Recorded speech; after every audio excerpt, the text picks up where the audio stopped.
Hello friends, আসসালামু আলাইকুম। সবাই কেমন আছো? আশা করি সবাই ভালো আছো।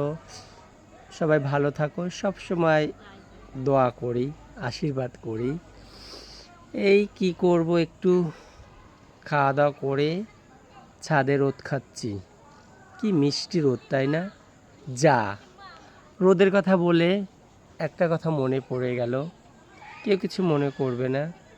আমরা মানুষ বড়ই অদ্ভুত, তাই না? অদ্ভুত মনে অদ্ভুত বলতে গেলে হচ্ছে গিয়ে স্বার্থপর। সবাই, কেউ কিছু মনে করবে না, স্বার্থপরই আমরা। যেমন ধরো, এই যে রোদটা দেখছো, শীতকালে কি মিষ্টি লাগে রোদে বসতে, তাই না? এই একই রোদ গরমকালে সবাই অসহ্য লাগে, রোদের উত্তাপ সহ্য হয় না। সেজন্য বলেছি, আমরা মানুষ বড়ই স্বার্থপর।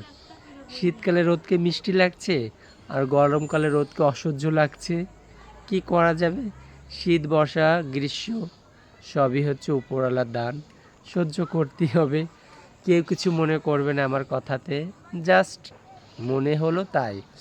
ছাদে বসে আছি, রোদ খাচ্ছি, কি মিষ্টি রোদ লাগছে বলো। সবাই ভালো থাকবে,